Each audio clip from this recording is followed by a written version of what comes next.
ایک چھوٹے سے گاؤں میں جو دو دریاؤں کے درمیان بسا ہوا تھا، حمزہ نام کا ایک عاجز انسان رہتا تھا۔ وہ مالدار نہیں تھا، لیکن اپنی مہربانی اور ایمانداری کے لیے جانا جاتا تھا۔ ہر صبح وہ مسجد جاتا اور دوسروں کے آنے سے پہلے اس کی صفائی کرتا۔ وہ کبھی اس کا ذکر نہ کرتا، نہ کسی سے شکریہ مانگتا، بس اللہ کی محبت میں یہ کام کرتا۔ ایک دن گاؤں میں یہ خبر پھیلی کہ ایک دولت مند تاجر یوسف نے ایک نیا اسکول بنانے کے لیے بڑی رقم عطیہ کی ہے۔ پورا گاؤں یوسف کی تعریف کرنے لگا، ہر زبان پر اس کا نام تھا۔ اسے محفلوں میں آگے کی صفوں میں بٹھایا جاتا اور بہت عزت دی جاتی۔ دوسری طرف حمزہ خاموشی سے اپنا کام جاری رکھتا، بغیر کسی تعریف کے، بغیر کسی شناخت کے۔ ایک شام مغرب کی نماز کے بعد امام نے خطبہ دیا۔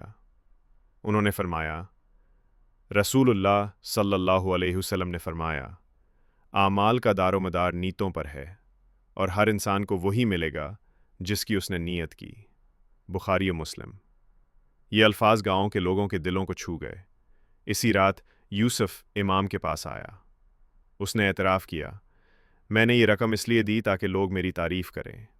میں نے یہ خالص اللہ کے لیے نہیں دیا۔ سب تعریفوں کے باوجود میرے دل میں خالی پن ہے۔ امام نے اسے نرمی سے دیکھا اور فرمایا، پھر اپنی نیت کو درست کر لو میرے بھائی، نیکی کرو لوگوں کے لیے نہیں بلکہ اپنے رب کے لیے۔ وہ سب کچھ دیکھتا ہے جو کوئی اور نہیں دیکھتا۔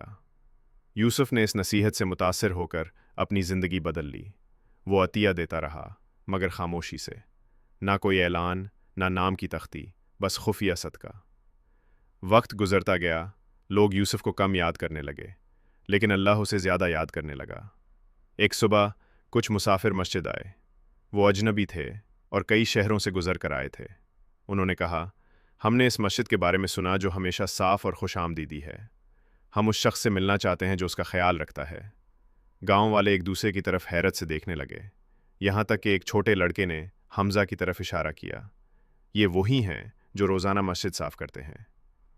مسافر حمزہ کے پاس گئے اور کہنے لگے، اللہ آپ کو جزائے خیر دے۔ ہم تھکے ہوئے اور سردی میں تھے، لیکن آپ کی صاف مسجد اور گرم مصلے نے ہمیں سکون دیا۔ آپ کا چھوٹا سا عمل جو خاموشی سے کیا گیا، میلوں دور ہم تک پہنچا۔ حمزہ نے عاجزی سے مسکرا کر جواب دیا۔ اس نے یہ سب تعریف یا انعام کے لیے نہیں کیا تھا، وہ بس اللہ سے محبت کرتا تھا اور اسی کے لیے کام کرتا تھا۔ یقیناً یہاں اس پیغام کا خوبصورت اور بامعنی اردو ترجمہ پیش ہے۔ یہ عمل کا حجم نہیں بلکہ اس کے پیچھے چھپی نیت کی خلوصیت اہم ہوتی ہے۔ نبی کریم صلی اللہ علیہ وسلم نے ہمیں سکھایا کہ نیتیں ہی ہمارے اعمال کی اصل قدر و قیمت طے کرتی ہیں۔ تم سونے کے پہاڑ بھی عطیہ کر دو، لیکن اگر دل میں شہرت یا تعریف کی خواہش ہو تو وہ عمل اللہ کے ہاں بہت معمولی ہو سکتا ہے، مگر اللہ کے لیے خالص نیت سے چپکے سے دیا گیا ایک قطرہ پانی بھی قیامت کے دن میزان میں بھاری ہو سکتا ہے۔ ہمیشہ اپنی نیت کو پرکھو، لوگوں کے لیے نہیں، اللہ کے لیے عمل کرو، کیونکہ قیامت کے دن وہ چیز سب سے زیادہ اہم ہوگی جو دل میں چھپی ہوئی ہوگی، نہ کہ وہ جو صرف آنکھوں کو دکھائی دی۔